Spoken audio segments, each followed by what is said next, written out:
Welcome in, everybody. Before we get into tonight's update, I want to go over a quick overview of what you can expect in tonight's update.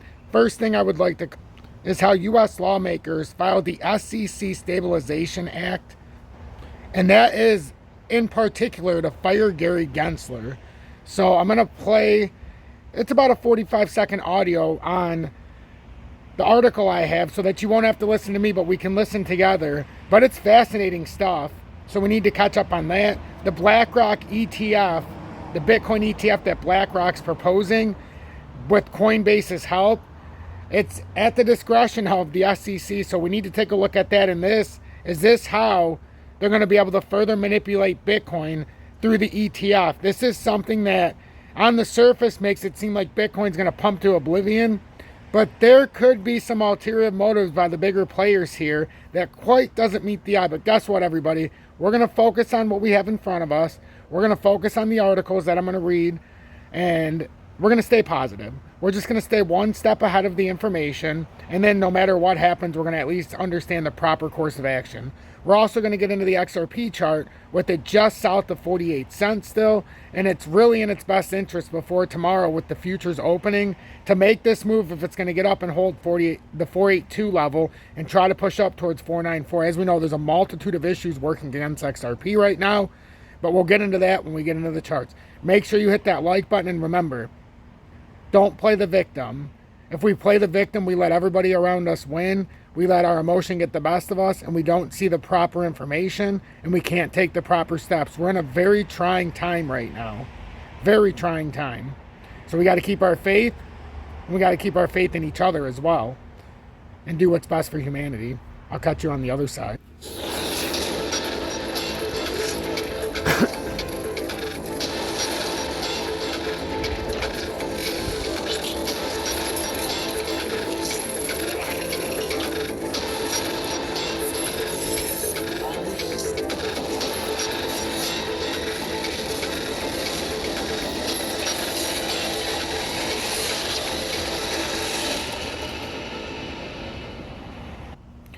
Good evening, 9:43 p.m. Eastern Standard Time on this Saturday, June 17th, 2023. I'm XRP Future Millionaire, and I reside in the great state of Michigan. So I want to thank everybody for tuning in. As you can see, this is a few days old, this article, but I figured we'd let it resonate and see what was going to happen. But this is something we at least have to get into our heads. U.S. lawmakers file SEC Stabilization Act to fire Gary Gensler. So this means that at least Capitol Hill is starting to take notice that Gary Gensler is overreaching. And these are also starting to point towards the last days of this XRP lawsuit, at least into its last segment of it. You know, this could still push us out into September. They could even tell us in September that, you know, we could have a jury trial in a worst case scenario and stuff like that. But with all this stuff piling up on Gary Gensler, it's starting to point more towards we're going to have some kind of definitive response one way or the other here. Otherwise, it's going to drag out a little bit too long. And he's already under fire, so this could end up becoming a problem for him. So let's just make sure we stay in the moment. So let me play this so you can at least understand what lawmakers have brought and proposed. Breaking. U.S. lawmakers file SEC Stabilization Act to fire Gary Gensler. United States Congressman Warren Davidson has introduced the SEC Stabilization Act into the House of Representatives, announced June 12. One of the bill's main provisions is to fire Securities and Exchange Commission, SEC, Chair Gary Gensler. Davidson said in a statement, U.S. capital markets must be protected from a tyrannical chairman, including the current one. That's why I'm introducing legislation to fix the ongoing abuse of power and ensure protection that is in the best interest of the market for years to come. It's time for real reform and to fire Gary Gensler as chair of the SEC. Davidson declared his intention to introduce the bill earlier this year. This is a breaking news story, and further information will be added. Okay, so I just think that's important for us to at least be on the same page with that, because that's of substance. That's of substance. So, and then the other thing that I think is important, it's the BlackRock applies for spot Bitcoin ETF. A U.S. first if approved.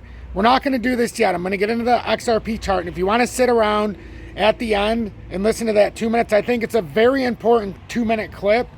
But I'm again, I'd sit here, excuse me, voice a little shot, but I'm doing my best to try to get through this. I think there's a lot of information for everybody to have. So XRP down 0.13% at 946, which is an hour and 46 minutes after the flip. So if we take a closer look here, I did take off some of the pattern formation of the broadening wedge and what could happen on the way up, but just try to make it a little bit easier because I've done it for several days, so I think we know what's happening here now. So right now, the most important thing, we're in the 4-hour time frame, and are we getting supported right now? It looks like we're getting supported possibly on the 477. This could be a small bull flag here. So let's see this. This looks like a W. I think if it's going to do it, now is the time, like I keep saying.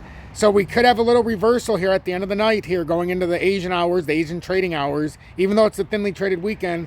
Over in those, you know, Asia, and those little areas over there, well, big areas, but they're opposite of me. So they're trading in the Asian hours, the Asian markets. So we could have a rally tonight. And that could bring us up to retest at this 494 area. That's what we'd be looking for. You'd be looking for a firm rejection there if you think XRP's bearish. The volume portfolio and the fact that we've had a death cross here. The only thing we haven't confirmed, we've confirmed the 20-day, but a lot of times it will have an overextension up here and it'll exhaust all the buyers before the shorts actually go down. Kind of take out the shorts before it comes to the true level. So something to pay attention to. So I'd expect a retest around that 492 level, which is right up around that support or resistance at 494. But just be aware that that 200-day has come down to that 492, 4914 level. But it'd be wouldn't be surprising if it overran to 494 at all. So that's what I'd be anticipating for now. To change my mind, we would have to break down under 477 and hit rejection there. We haven't done it yet. Even when we pulled down on that wick in the 4-hourly, that's all it was. And this is when I talk about just, it's only a wick. So, you know, it ends up being just a quick wick down. Even in smaller time frames, it'll look like it's more. But this is just a wick in the 4-hourly even. This came down to the 474. This could have been the liquidity grab to push it up to that 494 like we've been talking about today. So let's just watch that. You'll know if we get on top of and hold finally the 482. But that looks like a bull flag setting up right now. It's within a bear flag, a gigantic bear flag. So this is just a temporary short-term move. That would gather rejection here, or at least validate the pattern if it was meant to be.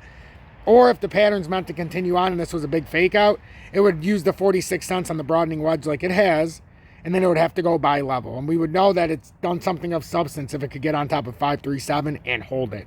That would mean we've reversed this bearish bias.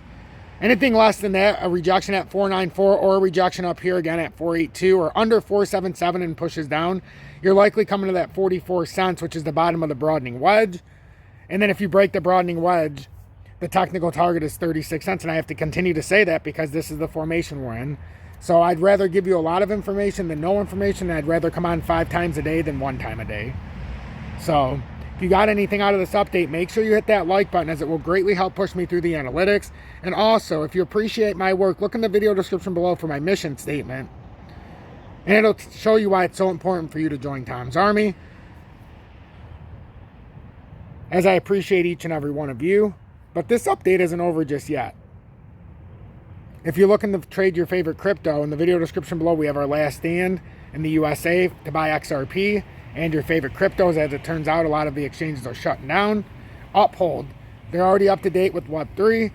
They have the agreement and the license with the US and the SEC. They've already been approved, and they're the only one that I know of that didn't take XRP off the exchange, and they also are up to date with the taxes. So it's in the video description below. If you have a way to use BITGET and or MXC, no spot fees on the buy and sell. You can futures trade up to 250x long or short in the market. But I don't advise you doing that. I just tell you that alternative route if you can use it so that you don't have to pay spot fees, and then you send it to UPHOLD like I do. So, and that's all in the video description below and or pinned comment. So I want to let you listen to this, and then I'll let you go. But this could be the way that the U.S. lawmakers greedily get their hands into the big facade of manipulating a market, even more than we even realize now. It's just like in the stock markets with the ETFs. If this Bitcoin ETF gets approved, this is the #1 way to strong arm the market, and it'll never be the same. If this ETF becomes approved or gets approved, the market of crypto will never be the same. You don't want regulations in crypto. That's how you get the volatile swings. If you start to get these regulations in this ETF, now they manipulate it so much that it starts hamstringing the whole thing. But I firmly believe XRP, the ISO, the Internet of Things tokens are the real deal. So keep following me. I have you in my best interest. I don't charge. I believe everybody, no matter the size of their wallet, should get this information. And I'll continue to do that in all eternity until the man upstairs and the Lord Jesus gives me the strength. Other than that, I'm going to be here every single day, 4 to 5 times a day. And I appreciate you guys helping me make this community the best it can be. Remember, mind over matter. Don't play the victim. Be positive. And law of attraction. Good things will find you. BlackRock applies for spot Bitcoin ETF, a U.S. first, if approved. BlackRock has filed an application for a Bitcoin spot exchange-traded fund, ETF. The investment company is the world's largest, and it would be the first crypto spot ETF in the United States, if it receives approval. According to a filing by the Nasdaq Stock Exchange with the U.S. Securities and Exchange Commission, SEC, Coinbase Custody Trust Company would be the custodian of the fund's Bitcoin holdings, and Bank of New York Mellon would custody its fiat. BlackRock's iShares Bitcoin Trust would be traded as commodity-based trust shares. According to the application filed on June 15th, the shares have been designed to remove the obstacles represented by the complexities and operational burdens involved in a direct investment in Bitcoin. The Bitcoin price will be updated at least every 15 seconds during regular market trading using the CF Benchmarks Index. The BlackRock ETF filing is live, and its spot. The assets of the trust consist primarily of Bitcoin held by a custodian on behalf of the trust. Swan, at Swan, June 15, 2023. The document notes that previously approved spot exchange-traded products in the commodities and currency markets are generally unregulated, and the Commission relied on the underlying futures market as the basis for approving trust shares in the past. Thus, as such, the regulated market of significant size does not require that the spot Bitcoin market be regulated in order for the Commission to approve this proposal. The SEC has not approved a spot Bitcoin ETF so far, despite numerous applicants. Grayscale took the SEC to appeals court to argue for the soundness of the Bitcoin futures after the SEC rejected its application to create a spot Bitcoin ETF. Related, GBTC